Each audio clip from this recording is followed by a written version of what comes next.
موت اور حیات تو اس لیے پیدا کی تھی تاکہ پتہ چلے تم میں بہترین عمل کون کرتا ہے، اچھا کردار کون چھوڑ کر کے جاتا ہے۔ جب کوئی شخص اپنی زندگی کا کوئی خاص مقصد نہیں نہ بناتا تو اس کا زیادہ تر وقت ویسے ہی ضائع ہوتا ہے۔ نقصان یہ ہوتا ہے کہ بڑے بڑے باصلاحیت لوگ جن کو اللہ نے خدا دار صلاحیت دی ہے، عقل، شعور، عزت، وہ بھی کچھ نہیں کر پاتے زندگی میں، کیونکہ کوئی مقصد ہی نہیں بناتے، کوئی پلان ہی نہیں کرتے۔ آگے دیکھیے کہ نبی پاک صلی اللہ تعالی علیہ وآلہ وسلم نے ایک صحابی کے کندھے کو پکڑ کے کہا تھا کہ کن فی الدنیا کانک غریب و عابر سبیل، تم نے دنیا میں یوں وقت گزارنا ہے جیسے کوئی مسافر بھی ٹائم گزارتا، کوئی راہگیر بندہ ٹائم گزارتا ہے۔ بس جتنی دیر تم نے یہاں رہنا ہے تم نے اتنی دیر بہترین عمل کرنے کی کوشش کرنی ہے، کردار کو نکھار کے رکھنا ہے۔ یہ تمہارا اصلی وطن نہیں، یہاں تو تم مسافر بن کے آئے ہو اور تم نے جانا ہے۔ کبھی آپ نے دیکھا ہے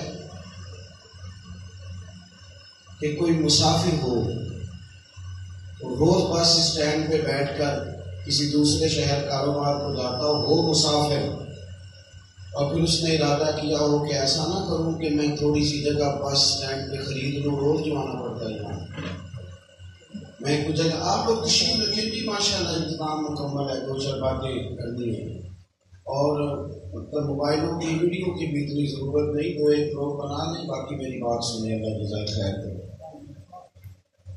کبھی نہیں ایسا ہوتا کہ کوئی بس اسٹاپ کی جگہ خریدے، اس لیے نہیں لوگ خریدتے کہ انہیں پتہ ہوتا ہے کہ میں مسافر ہوں، ابھی بس آئے گی اور میں نے چلے جانا۔ کبھی کسی بندے نے ریلوے اسٹیشن پہ 2-4 فٹ جگہ خریدنے کی کوشش ہے، کیوں؟ اسے پتہ ہے ٹرین آئی اور میں آپ نے بہت 14 گھنٹے کا آپ نے سفر کرنا ہے جہاز سے، بڑی لمبی فلائٹ ہے آپ کی، اور آپ نے بڑا مہنگا ٹکٹ خریدا ہے، اور آپ اپنا بورڈنگ پاس لے کر ویٹنگ روم میں بیٹھے ہیں، اور سب سے پہلے آپ آئے ہیں اور آپ نے بیگ رکھا ہے۔ آپ بیگ رکھ کے واش روم میں چلے گئے ہیں تو کوئی شخص آ کے آپ کی جگہ پہ بیٹھ گیا تو کوئی بندہ بھی جھگڑا نہیں کرتا، کوئی نہیں کہتا یار اتنے تو میں بیٹھا تھا، سب سے پہلے تو میں آیا تھا۔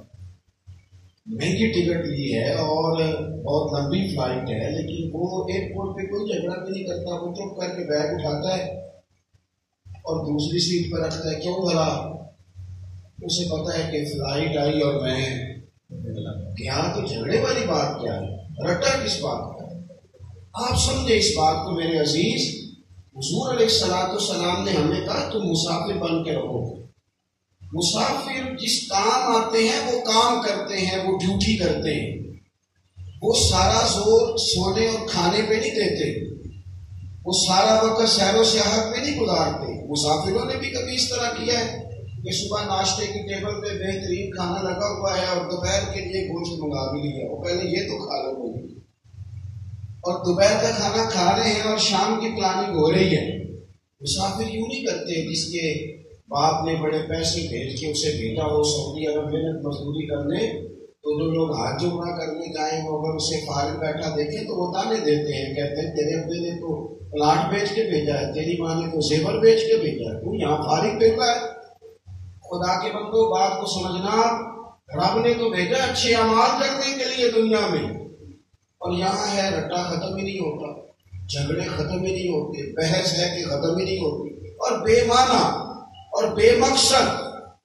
رب کریم نے فرمایا افحسبتم انما خلقناکم عبثا وانکم الینا لا ترجعون، فرمایا کیا تم سمجھتے ہو میں نے تمہیں بیکار پیدا کیا ہے، اور کیا سمجھتے ہو تمہیں لوٹ کر اس کی طرف آنا نہیں؟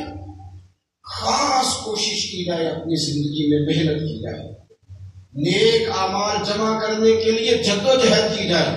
ہمارا وقت فارغ بیٹھے، میں کچھ نوجوانوں کو باتیں کرتے سنتا ہوں کبھی کبھی، بھائی یہاں کیوں بیٹھے ہو؟ کہتے میں ٹائم پاس کر رہا ہوں۔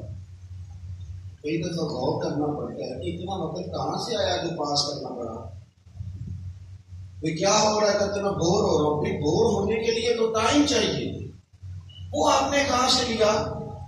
میں اس پر بحث کر رہا ہوں، میں اس پر بحث کر رہا ہوں، فلانا کیا کر رہا ہے، فلانا. بھئی یہ تو بڑا دیر کے بعد وقت بندے کو ملتا ہے، اپنے آپ سے فرصت نہیں ملتی. اقبال کہنے لگے ڈھونڈتا پھرتا ہوں میں اقبال اپنے آپ کو.